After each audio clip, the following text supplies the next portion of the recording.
Hello dear students, आज के इस वीडियो में बेटा हम एक न्यू और एक मोस्ट इम्पॉर्टेंट टॉपिक के बारे में डिस्कशंस करेंगे। टॉपिक है प्रिज्म के पदार्थ का अपवर्तनांक का सूत्र। क्वेश्चंस बोर्ड एग्जाम में फ्रिक्वेंटली पूछा जाता है। ठीक है, तो इसीलिए आज के सेशंस में बेटा हम इस टॉपिक को कवर करने वाले। तो सबसे पहले हम देखेंगे प्रिज्म से प्रकाश का अपवर्तन। क्या देखेंगे? प्रिज्म से प्रकाश का अपवर्तन।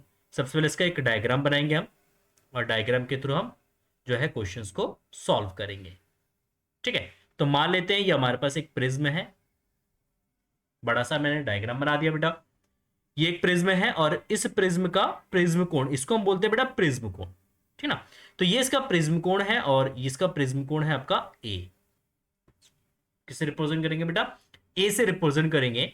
और सबसे पहले मान लेते हैं कि इस प्रिज्म पर एक प्रकाश की जो किरण है वो इस तरीके से इस पे आपतित होती है। ठीक, ये इस पे एक अभिलंब जो है हम डाल देंगे। और आपको पता है जब प्रकाश जो है एक रेयर से किस में एंटर करता है बेटा? एक डेंसर मीडियम में जाता है, तो ये अभिलंब की तरफ क्या होता है? झुकता है। तो इस रे को सीधे जाना चाहिए था। अगर आपका जो है प्रिज्म यहां पे नहीं होता तो आपका जो रे है वो इस तरीके से ये सीधे चला जाता। बट डेंसर मीडियम में जैसे ही एंटर करेगा तो रे आपका इस तरीके से डाइवर्ट होगा। ठीक है, तो ये हमारा हो जाएगा अपवर्तित किरण। अब अपवर्तित किरण जब क्या होगा? डेंसर से रेयर मीडियम में जब ये प्रवेश करेगा तो ये अभिलंब से क्या हो जाएगा बेटा? दूर हो जाएगा। तो ये हमने एक अभिलंब ड्रॉ कर दिया। ये दूसरा दूसरा ये हमारा अभिलंब बन गया और ये अभिलंब से दूर चला जाएगा। जब ये अभिलंब से दूर जाएगा तो इस तरीके से आपका रे जो है वो डाइवर्ट हो जाएगा। अब इस रे को हम पीछे की तरफ बैकवर्ड मीट करेंगे तो ये दोनों रेज आपस में देखेंगे, तो इस पॉइंट पर आकर क्या कर रहे हैं बेटा? आपका इंटरसेक्ट कर रहे हैं। तो यहां पे जो आपका कोण बनेगा ये आपका आपतित किरण है, ये आपका निर्गत किरण है। इसको मैं लिख देता हूं, ये आपका निर्गत किरण है, ये आपका आपतित किरण है। आपतित किरण और निर्गत किरण के बीच में यहां पे जो कोण बनेगा इसको बोलेंगे हम डेल। इसको बोलते हैं विचलन कोण। डेल क्या होता है बेटा? विचलन कोण।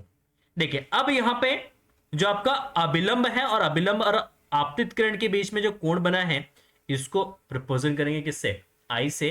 ठीक है, और ये आपका अपवर्तित किरण है। अपवर्तित किरण और अभिलंब के बीच में जो कोण बनेगा इसको हम रिप्रेजेंट करेंगे R1 से। ये जो कोण है इसको हम रिप्रेजेंट करेंगे R2 से। और यहां पे जो कोण बनेगा बेटा ये निर्गत कोण है और इसको हम रिप्रेजेंट करेंगे E से। ठीक है, और ये दोनों अभिलंब जहां पे एक दूसरे को प्रतिच्छेद कर रहे हैं तो इस कोण को हम बोलेंगे बेटा थीटा। देखो अगर ये आपका आई है बेटा तो ये पूरा कोण आपका आई होगा। क्यों? क्योंकि आपको पता है दो रे जब आपस में इंटरसेक्ट करते तो अगर ये कोण आपका आई है तो ये भी आपका आई होगा। अगर ये आपका थीटा है तो ये भी आपका थीटा होगा। एकांत शीर्षाभिमुख कोण हम इसको बोलते हैं। क्या बोलते हैं? शीर्षाभिमुख कोण बोलते हैं। ठीक है ना? तो अगर ये आई है तो इसका मतलब ये टोटल एंगल आपका कितना हो जाएगा बेटा? आई हो जाएगा। अगर टोटल एंगल आई है तो ये आपका R1 है, तो ये एंगल कितना हो जाएगा? ये आपका हो जाएगा I माइनस R1। ठीक है, सेम एज इट इज ये एंगल आपका E है तो ये पूरा आपका E हो जाएगा।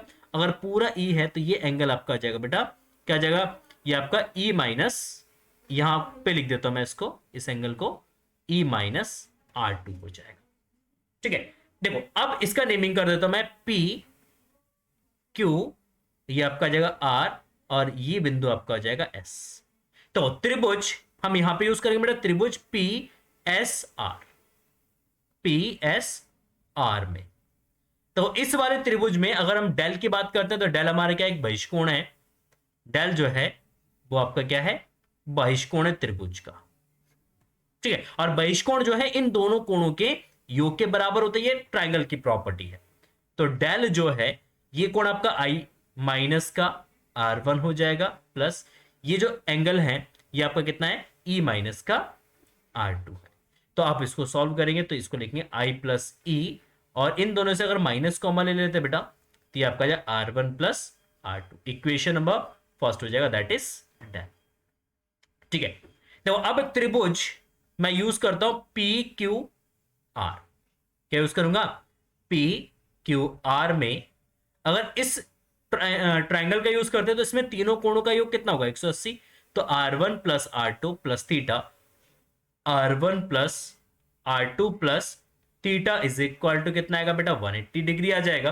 तो यहां से मैं अगर थीटा का वैल्यू निकालता हूं तो थीटा इज इक्वल टू आपका जाएगा 180 माइनस R1 प्लस R2। इसको मैं मान लेता हूं समीकरण नंबर सेकंड। ठीक है, दूसरा देखो, चतुर्भुज, चतुर्भुज ए पी क्यू आर में, देखो चतुर्भुज ए पी क्यू आर, तो ये जो कोण है बेटा यहां पे, ये कोण कितने डिग्री का, ये 90, क्योंकि ये लंब है, अगर ये लंब है तो ये कोण 90 डिग्री का, ये कोण आपका 90 डिग्री का बन जाएगा यहां पे, ये एंगल टोटल 90 डिग्री का, तो ये दोनों तो हो गया 180। तो बचा इन दोनों कोणों का योग कितना होगा, 180 के इक्वल होगा, क्योंकि चतुर्भुज के चारों कोणों का मान कितना होता है 180 डिग्री, सॉरी 360 डिग्री। तो आप इसको लिखिए, देखो मैं लिख देता हूं, ए प्लस यहां पे कोण कितने डिग्री का बनेगा बेटा, 90 डिग्री का, प्लस ये आपका थीटा हो गया, प्लस यहां पे जो कोण बनेगा ये कितने डिग्री का बनेगा बेटा 90, और इन चारों का सम जो है वो 360 के इक्वल हो जाएगा। तो वो 90 प्लस 90 180, 360 में से 180 माइनस करेंगे तो क्या बचेगा आपका a plus theta is equal to 180। तो समीकरण नंबर 2 से अगर हम थीटा का मान लिखते हैं, समीकरण 2 से अगर मैं थीटा का मान यहां पे लिखूं तो ये आपका जाए a plus 180 minus R1 plus R2 is equal to कितना बेटा 180, 180 से 180 कैंसिल हो जाएगा, तो a इज इक्वल टू आपका जाएगा R1 प्लस R2, क्या जाएगा आपका, ये माइनस का उठा के इसको उधर पटकोगे तो ये R1 प्लस R2 के इक्वल हो जाएगा। ये हो गया समीकरण नंबर 3, मान लो उसको। यहां से मान समीकरण नंबर 1 में रख दोगे आप, R1 प्लस R2 की जगह आप क्या लिखोगे बेटा a लिखोगे, तो समीकरण 1 से, समीकरण 1 से, तो वो समीकरण 1 है del is equal to I plus E minus का ए को उठा के पटक दो तो del plus A is equal to I plus E. ठीक है, तो ये हमारा एक दूसरा इक्वेशंस बन जाएगा, इसको हम इक्वेशंस ले लेते हैं 4। ठीक है, अब हम यहां पे यूज करेंगे न्यूनतम विचलन कोण की स्थिति, न्यूनतम विचलन कोण की स्थिति में देखो, जब आपका एंगल ऑफ डेविएशन क्या होता है, मिनिमम होता है, तो उस केस में आपका डेल जो है वो डेल एम के इक्वल लिखेंगे, आई जो है वो ई के इक्वल होता है, तथा R1 जो है वो R2 के इक्वल होता है। R1 R2 आपस में इक्वल हो जाएंगे और I और E आपस में इक्वल हो जाएगा। तो समीकरण 4 से, समीकरण 4 से देखो आपका del M plus A is equal to I plus I, क्योंकि ई आई के इक्वल हो जाएगा, तो ई की जगह आप क्या लिख देंगे बेटा आई लिखेंगे, तो आई प्लस आई हो जाएगा। तो आपका जाए del M plus A is equal to 2i, तो यहां से आपका i इज इक्वल टू आ जाएगा del M plus A divided by 2। तथा हमें अपने एक इक्वेशंस ड्राइव किया था, a is equal to R1 plus R2, a is equal to R1 plus R2, ये वाला इक्वेशंस R1 प्लस R2। तो यहां पे अगर R1 R2 के इक्वल करते हैं तो a इज इक्वल टू आपका जो R1 प्लस R1, तो जो 2R1 is equal to a, तो R1 इज इक्वल टू आपका जो a बाय 2 हो जाए। ठीक है, अब हम यहां पे स्नेल का नियम यूज करेंगे। क्या यूज करेंगे बेटा, स्नेल के नियम से। तो स्नेल का नियम अगर हम यूज करते हैं फर्स्ट पृष्ठ के लिए, इस वाले पृष्ठ के लिए, तो ये आपका आपतन कोण हो जाएगा, ये आपका अपवर्तन कोण हो जाएगा। तो sine i upon sine R1 is equal to क्या जाएगा कांस्टेंट, तो sine i upon sine R1 is equal to क्या आएगा आपका n हो जाएगा, और यहां पे n is equal to sine i का वैल्यू यहां पे रिप्लेस कर देंगे बेटा, एंगल आई का वैल्यू कितना है del M plus A divided by 2, तो ये आपका जाएगा del M plus A divided by 2 divided by sine A by 2।